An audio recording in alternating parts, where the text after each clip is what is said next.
আপনি যদি আপনার ভবিষ্যৎ উজ্জ্বল করার জন্য ডেলি অর্থাৎ প্রতিদিন কিছু না কিছু টাকা করে জমা করতে চাচ্ছেন এবং চাচ্ছেন যে ভবিষ্যতে সেটা একটা মোটা টাকায় দাঁড়াবে, যাতে আপনার ভবিষ্যৎটি ভালোভাবেই কাটে, তো তার জন্য কিন্তু আপনি সেই টাকাটা বাড়িতে না রেখে পোস্ট অফিস কিন্তু আপনার জন্য একটা ভালো বিকল্প হতে পারে। কারণ পোস্ট অফিস হচ্ছে ঝুঁকিহীন, এখানে কোনো রকম ঝুঁকিপূর্ণ নেই যে আপনার টাকা ডুবে যাবে, আপনার টাকা মরে যাবে। যেহেতু এটা ভারত সরকারের, তাই আপনি নিশ্চিন্তে এখানে টাকা রাখতে পারেন। পোস্ট অফিসের আমরা এইখানে আরডি স্কিম সম্পর্কে আলোচনা করব, যেটা হচ্ছে রেকারিং ডিপোজিট, এবং এখানে টাকা রাখলে আপনি ভালো পরিমাণে রিটার্ন পাবেন। এবং ডেলি যদি আপনি কিছু টাকা করে রাখতে চাচ্ছেন, তাহলে আজকের ভিডিওটি অবশ্যই শেষ পর্যন্ত দেখুন, তাহলে পুরোটা বুঝতে পারবেন। তো চলুন ভিডিওটি শুরু করা যাক। তো এখানে কিন্তু পোস্ট অফিসে আপনার ইনভেস্ট করার জন্য বিভিন্ন রকম স্কিম রয়েছে। আরডি স্কিম হলো খুবই জনপ্রিয় একটি স্কিম, যেটা বিভিন্ন ব্যাংকেই আপনি পেয়ে যাবেন, যেমন এসবিআই, পিএনবি, এসব ব্যাংকেও অ্যাভেলেবেল এগুলো। তো পোস্ট অফিসে আপনি যদি রাখতে চান, সেক্ষেত্রে সুদটা একটু বেশি পাওয়া যায়, এটা হচ্ছে কথা। তো এখানে আপনি যদি রাখেন, তো এখানে 6.50% কিন্তু আপনি সুদ পাবেন। এখন বর্তমানে পোস্ট অফিসে এই সুদটা প্রদান করা হচ্ছে। তো এই স্কিমে আপনাকে একটি নির্দিষ্ট পরিমাণ টাকা জমা করতে হবে, যেটা একটা সময়, নির্দিষ্ট সময় পর্যন্ত, মানে উদাহরণ দিয়ে বলি, মনে করুন আপনি মাসে 100 টাকা করে রাখতে চাইছেন, ঠিক আছে? তো এই 100 টাকা করে রাখবেন আপনি 5 বছর পর্যন্ত। বা 5 বছর পরে এটা যে টাকা জমা হলো প্লাস যেটা সুদ পাবেন, সেই সুদ সমেত একটা অ্যামাউন্ট আপনি ফেরত পাবেন। এটা হচ্ছে এই রেকারিং ডিপোজিটের ধর্ম, ঠিক আছে?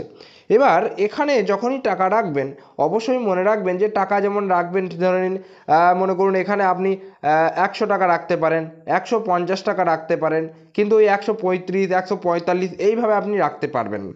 মোট কথা হচ্ছে 10-এর গুণিতক আপনাকে হতে হবে। এবার এখানে আমরা জেনে নেব যে আপনি যদি একটা আন্দাজ মতো আমরা ধরে নিলাম, মানে উদাহরণের জন্য আমরা ধরে নিচ্ছি যে আপনি 150 টাকা করে জমা করবেন প্রত্যেক দিন। আপনি যা কামাই করছেন, মনে করুন আপনি মাসে ডেলি আপনার 400 টাকা বা 500 টাকা করে ইনকাম করছেন।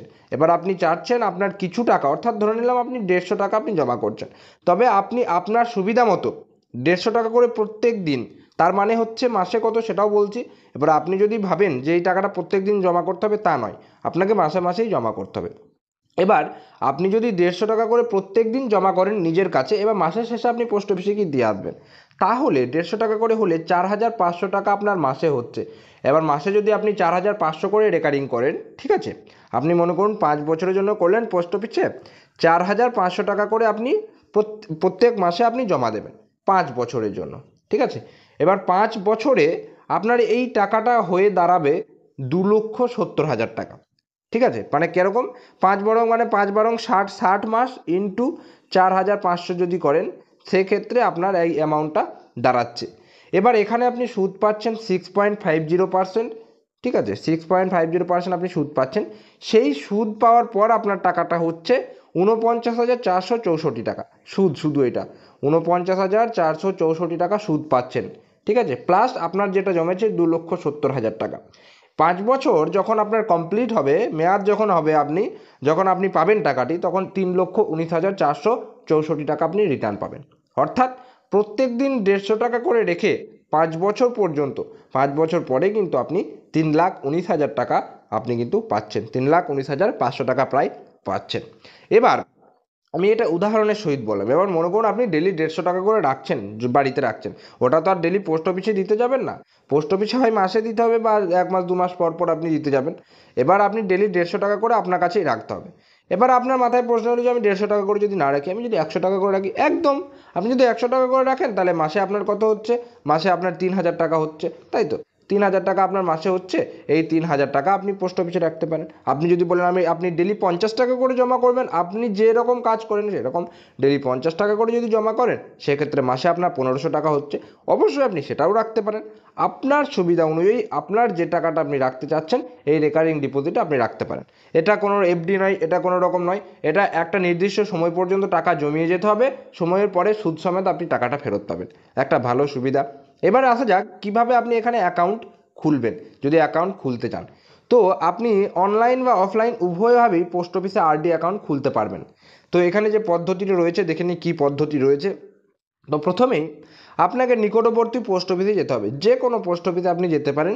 সেখানে আরডি স্কিম সম্পর্কে যদি আপনার আরও কিছু জানার থাকে আপনি জিজ্ঞেস করে নিতে পারবেন, ঠিক আছে। এবার আপনি সেখানে ফর্ম ফিল আপ করতে হবে, একটা ফর্ম দেবে আপনাকে, সেই ফর্মটি ফিল আপ করে আপনাকে সঙ্গে ই পেন স্লিপ সহ প্রাথমিক আমানত জমা করতে হবে।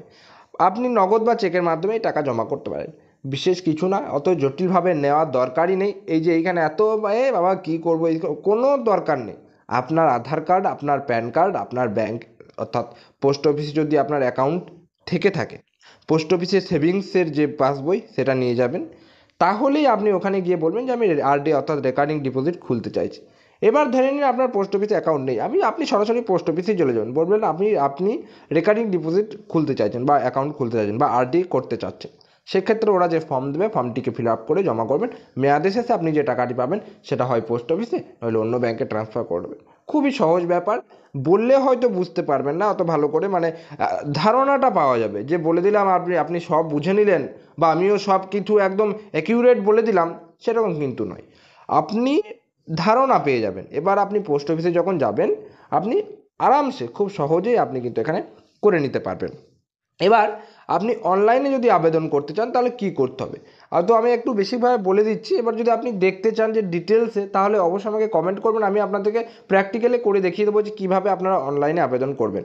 তো এখানে আইপিপিবি যে অ্যাপটি রয়েছে সেই অ্যাপটি ইনস্টল করে নিতে হবে আপনাকে, ঠিক আছে। প্রয়োজনীয় বিবরণ মোবাইল নাম্বার ওটিপি যাচাই করতে হবে, এরপর আধার কার্ড নাম্বার লিখে ওটিপি যাচাই করতে হবে। এরপর সব কিছু করার পর এখানে অর্থাৎ যে প্রসেসগুলো দিয়েছে আপনার ঠিকানা তথ্য সব কিছু দিয়ে দেওয়ার পর আবেদন সাবমিট করতে হবে। একটি গ্রাহক আইডি পাবেন, এরপর আইডি ও জন্ম তারিখ দিয়ে অ্যাপে পিন সেট করতে হবে। তারপরে সেন্ড মানি বিকল্পে ক্লিক করে ডিওপি প্রোডাক্টসে ক্লিক করে আরডিতে আপনি পাবেন। তো সেখানে অনলাইনের যদি আপনার এটা তো আর মুখে বলে হয় না, এটা করে দেখাতে হয়। তো আপনারা যদি সেটা জানতে চান অবশ্যই আমাকে কমেন্ট করে জানাতে পারেন, আমি কিন্তু অবশ্যই আপনাকে দেখিয়ে দেবো যে কীভাবে অনলাইনেও আপনি করতে পারেন। তবে আপনার যদি কাছাকাছি নিকটবর্তী কোথাও জায়গায় পোস্ট অফিস থেকে থাকে আপনি সেখানে চলে যান, খুব সহজভাবে আপনাকে কিন্তু সেখানে করে দেবে, কোনো রকম ঝামেলার কোনো ইয়ে নেই, ঠিক আছে। কারণ আপনি ধরে নিন ওয়েবসাইটে করতে গেলে কোনো ভুল ওয়েবসাইটে চলে গেলেন, সেক্ষেত্রে আপনার টাকা যদি ডুবে যায় সেক্ষেত্রে একটু সমস্যা রয়েছে, কারণ এখন তো জানেন যে জালিয়াতির যুগ, তো জালিয়াতি যার তার সাথে যখন তখনভাবেই হতে পারে। তো যাই হোক, এই ছিল আজকের আমাদের ভিডিওটি কেমন লাগলো অবশ্যই কিন্তু কমেন্ট করে জানাবেন। যদি ভিডিওটি ভালো লেগে থাকে একটা লাইক করবেন, চ্যানেলে যদি নতুন থাকেন চ্যানেলটিকে সাবস্ক্রাইব করে রাখবেন এবং পাশের যে বেল নোটিফিকেশন সেটা অলে সেট করে রাখবেন, কারণ আমরা এর পরে যখনই কোনো ভিডিও আপলোড করব তার নোটিফিকেশন সবার আগে কিন্তু আপনার কাছে পৌঁছে যাবে। এবং আমরা চাই যে যখনই মানে আপনাদের যেগুলো দৈনন্দিন জীবনে প্রয়োজন বা কোনো গুরুত্বপূর্ণ আপডেট যেগুলো আপনাদের দরকার সেই সমস্ত ভিডিও আমি আপলোড করার চেষ্টা করে থাকি। তাই অবশ্যই চ্যানেলটিকে সাবস্ক্রাইব করে রাখবেন এবং এই ভিডিওটি একটু বেশি করে শেয়ার করে দেবেন সেই সমস্ত ব্যক্তিদের কাছে যারা সাধারণত মধ্যবিত্ত বাড়ির পরিবারে এবং ডেলি কিছু টাকা একটু জমাতে চাচ্ছে ভবিষ্যৎ উজ্জ্বল করার জন্য। তাদেরকে অবশ্যই এই ভিডিওটি শেয়ার করে দেবেন যাতে তারা এই আরডি স্কিম সম্পর্কে একটু ধারণা পায়। আমি বলছি না যে আমার ভিডিও দেখে আপনি ইনভেস্ট করতে পারবেন, ইনভেস্ট করুন, আমি সেটা বলছি না। তবে এই স্কিম সম্পর্কে অর্থাৎ এখন সরকার অনেক সুবিধা দিচ্ছে, ব্যাংক অনেক সুবিধা দিচ্ছে যেগুলো আপনাদের জানা দরকার। আপনি করুন আর না করুন, আপনি হয়তো এখন করতে পারছেন, আপনি 2 বছর পরে করবেন, এইগুলো আপনার জানা থাকলে আপনার ভবিষ্যতেও কাজে লাগতে পারে। এই নয় যে আমরা সবাই সব কিছু জানি। আপনি হয়তো ভিডিওটা দেখছেন, আপনার মনে হতেই পারে যে আপনি এগুলো জানেন, এগুলো কোনো ব্যাপার না, সবাই জানে, তা নয়। এখন এমনও অনেক মানুষ আছে যারা বড় ফোনে নেট কীভাবে অন করতে হয় সেটাও জানে না। তো তাদের উদ্দেশ্যে মানে ভিডিওটা বানানো। এমনিতে যারা জানে তারা তো জানেই, যারা জানে না তাদের ভিডিওটা অনেকটাই কাজে দেবে। তো যাই হোক, ভিডিওটি শেষ পর্যন্ত দেখার জন্য আপনাদেরকে অসংখ্য ধন্যবাদ। দেখা হচ্ছে পরের কোনো ভিডিওতে, ততক্ষণ পর্যন্ত প্রত্যেকে সুস্থ থাকুন, ভালো থাকুন, টাটা আর